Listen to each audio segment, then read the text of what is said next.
Hey everybody, Hoosier Jedi here with another review for you. This time we're talking about episode 17 of season 1 of Arrow called The Huntress Returns. Overall, I thought this was an alright episode. It certainly wasn't one that really would bring down the house, but after all the holy shitballs fun of last time around, an episode that was a little bit more on the reserve side was not out of place. So let's get right into it. The first thing that I noticed, of course, was that Helena's stripper costume is more than a little reminiscent of her actual mainstream DC Universe costume. The whole cross thing on her belly, again, very reminiscent of the Huntress's traditional more modern outfit, except there she actually doesn't cover her stomach, and basically explains not doing this, despite how incredibly impractical it is, as a desire to show off the results of 600 sit-ups every day. And no, I'm not kidding. That's actually a line she says in the comics to explain her really ridiculous looking costume. So yeah, and the fact that she was pretending to be a stripper at the time, well, let's face it, costumes worn by superheroines and costumes worn by strippers at times do tread an awfully thin line. So yeah, that's all we're gonna say about that. But anyway, the main thing that's going on with Helena this episode, in a way she's a sort of Deus Ex Machina. Her story does have, some characterization, some character plots to go on, but mostly, to me, this episode really seems to be about using Helena as a way to illustrate how Tommy is wrong. When he says to Oliver, you're not the person that I thought you were, you're nothing but a murderer. Well, that's half true. Oliver indeed wasn't the person that Tommy thought he was. But to dismiss Oliver as just a murderer, well, Tommy's wrong on that. And here, illustrated by Huntress, we see, well, Helena, to put it bluntly, is what Tommy thinks Oliver is. Oliver is not who Tommy thinks he is. Helena is the person who is willing to hurt and threaten and probably even kill innocent people to get what she wants. That's what murderers do. And, Tommy's getting a taste of this firsthand. And when it's all over, he even says to Oliver, well, now I understand how hard it must have been to keep that side of yourself hidden. He sees this when Oliver is angry and frightened and willing to agree to go out and murder a man in order to protect Tommy and all the innocent people in the club. There is Tommy seeing that whatever the revelation, the fact that Oliver is the vigilante, that Oliver has indeed killed people. And yes, you can even make the case that Oliver is a murderer. I mean, he has unquestionably killed people in cold blood for no other reason than to protect his secret. And if that's not a definition of a murderer, well, it sure is pretty darn close. But there is more to Oliver than that. Besides killing people, there's really not that much to Helena anymore. Anything else beyond, her desire for revenge is something that she has basically willingly excised from herself. And the conversation with Tommy at the end, where he does say that he understands how hard that this must have been for Oliver, it does show that there is a real chance that their friendship can survive this. But it's only a chance. Tommy's dad being the Dark Archer, Black Arrow, call him whatever you want, that's something that still has yet to come out, and Oliver probably would really like to put several arrows in that guy's face, so things are probably not going to get super happy for long between Tommy and Oliver. Let's put it that way. Now to come back to Helena. I don't really know if I have a huge amount more to say about what's going on with her character-wise. The fact that, as I said, she's really just a killer. She's exercised basically anything more than her desire for revenge from herself. She's shown that she's perfectly willing to threaten to harm innocent people and murder about half a dozen police officers just to get her dad. Now, one thing I do want to comment is during the fight with Oliver, when he tries to shoot her, she manages to grab his arrow out of the air. If the Mythbusters guys are anything to go by, apparently that's actually realistically plausible.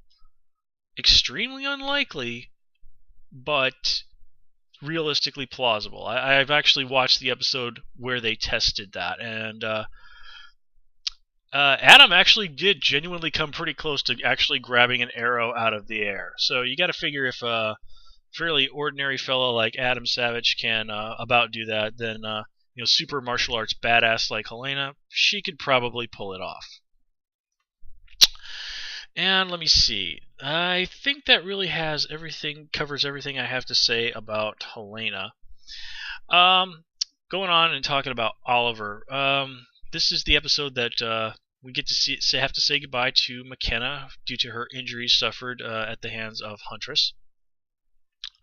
And I'm honestly very saddened by this. McKenna is genuinely a reasonably well fleshed out character.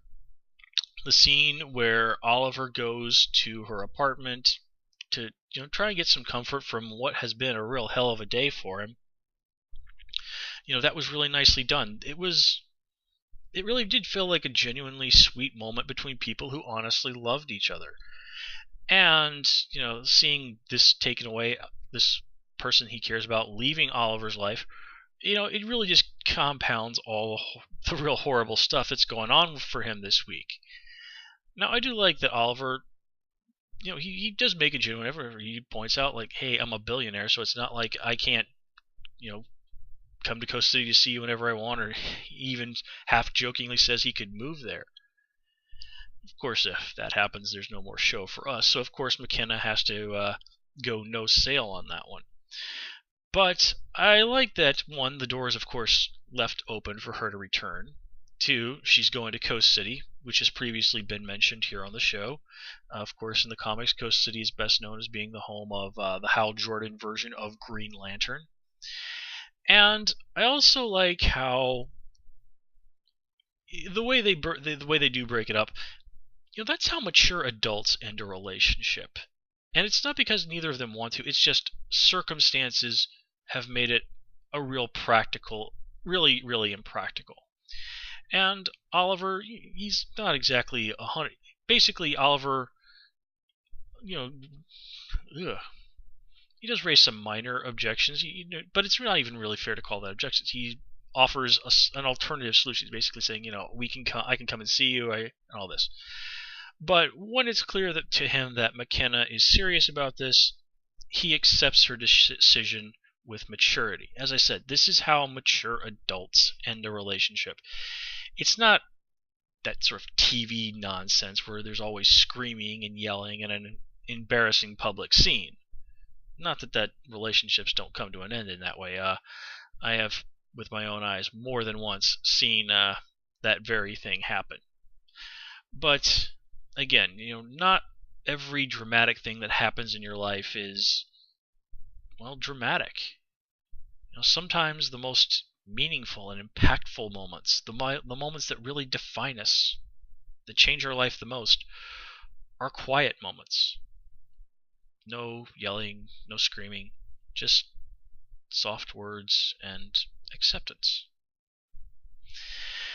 So anyway, I think that covers everything that I really had to say about McKenna, but yeah, I really will miss her as a character, and I really do appreciate the fact that the show took somebody who really could have just been a disposable love interest, somebody who was only around for a little while, but they did take the time to flesh her out as a character and make her seem like a real person, and to make the relationship something that we genuinely cared about. Speaking of relationships, let's take a brief moment to talk about Thea and Roy. I'm not super on board with this yet. It is a fair question Roy does ask, like why Thea has taken such an interest in him. But I do kind of think that these two see each other, even if they don't realize it, as people who are in some ways cut from the same cloth. Now, obviously, they're from very different economic backgrounds, but their attitudes, their personalities, their rather scrappy and sarcastic ways of interacting with the world, well, on that they have quite a bit more in common. And you can even see there is, on at least probably an unconscious level, more than a little bit of an attraction. At least until Roy gets stabbed, and then Thea is not above going a little bit more than subconscious attraction to help Roy get past his fear of needles. But while I'm not 100% on board with this relationship yet, I do genuinely think that there is potential here. It's interesting to see these two characters. Honestly, it's giving Thea the most interesting thing that she's had to do. Since apparently they decided they weren't really going to do a whole awful lot with that whole drug thing. So, but anyway, having Roy in a position where, well, okay, it looks like he might still take that job at the club, which of course would give him a reason to get further involved with Oliver. And of course, we all know that from the comics that Roy Harper there ultimately ends up becoming Green Arrow's sidekick. So, I have a feeling that Roy's eventually going to start showing up for work. But apart from that, I don't really have too awful much to say about what's going on with Roy. So let's just kind of move on there. Yeah, okay, so it's time to go and talk about the Lance family. Now, first of all, I gotta say, in terms of characterization, I think this is really one of the strongest episodes so far for Quentin Lance. That line where he says, I've finally gotten to the point where Sarah isn't the first thing I think of when I wake up in the morning. That right there tells you really everything you need to know about the pain that this man has went through. And I really cannot talk tonight. The way his frustration with his ex-wife. I mean, he even says that his wife basically just up and left one day. Now granted, Laurel has dropped hints that there was more going on, especially in regards to his drinking and some other things. But this is how Quentin views the situation. And while that may not be 100% factual, if you look at things from how Quentin is interpreting things, then yeah, his anger at seeing Dinah come back is pretty justifiable. I mean, he really had just lost his daughter, and then his wife is gone. That's a really hard blow. Now, again, he in all likelihood was seriously contributing to that whole situation, but still. And I do have to say, I do like that Laurel's mom does have the traditional Black Canary name, but again, Black Canary is a legacy character, so this seems fitting. Now, this all ultimately comes up to the idea that after looking at the evidence that his wife turned up, Quentin's at least willing to listen, to explore the possibility that Sarah might still be alive. And, well, that's actually pretty intriguing stuff. I can't help but wonder if maybe they're starting to set some things up for what might happen next season. I think that could be some really interesting stuff because, well, just how long can they keep flashing back to the island is really one of the big questions. I mean, granted, Oliver was there for 5 years, so one has to think that they could probably keep doing that for quite a while. But still. Anyway.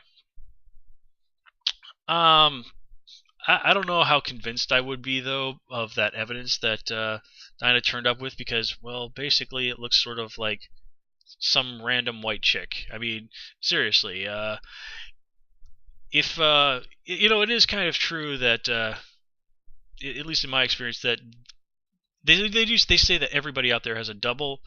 Well, there have been times in life where I have ran into somebody who looks astonishingly like somebody else that I know. In fact, I actually came across a guy who one time when I was at an airport flying from Las Vegas to St. Louis who had an absolutely uncanny resemblance to me. It was completely mind-blowing. I mean, my grandfather even saw this guy from a little bit away and mistook him for me. It was really, really, really weird.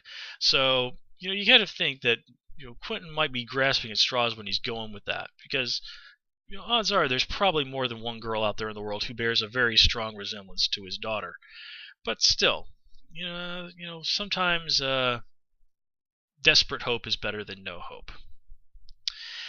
Yes, and speaking of the island, we get to see, Oliver and Slade teaming up, taking down some soldiers. Oliver becoming a little bit more of a strategic thinker, becoming a little bit more of a planner.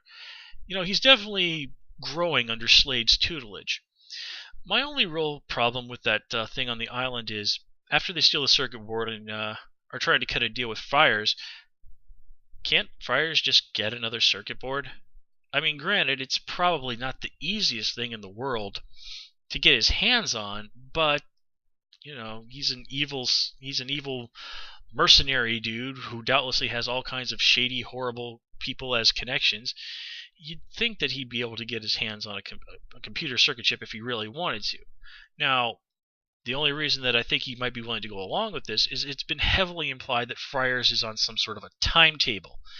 And if that's the case, then he might just simply not have time to get that circuit that he needs. And if that's the case, well, then him willing to cut some sort of a deal with Oliver and Slade seems much more reasonable. Now, of course, it's Friars, so he's going to try and stab him in the back. That's just a given. But still, it certainly makes him willing to at least go through the motions of playing ball much more believable. Oh yes, I don't want to finish this review up without remarking on the scene at the police station between Quentin and Helena and McKenna. Again, I gotta say, that really was a very well done, well acted scene. And the way that Helena, said Oliver Queen at that particular moment, just for a moment there, I was like, oh crud, she's gonna give him up. Of course, she was just actually using it as a chance to dick with McKenna, but still, that's some really serious foreshadowing of what would eventually happen later on in this episode. So, some really nice points to the writing team on that one. And with that said, folks, just looking at my notes here one more time. Yeah, that covers it. That is everything that I had to say about this episode. So with that said, folks, we're going to call it here. As always, please comment, rate, and subscribe. And of course, you can follow me on Twitter at Hoosier Jedi. Until next time, take care and have a good one.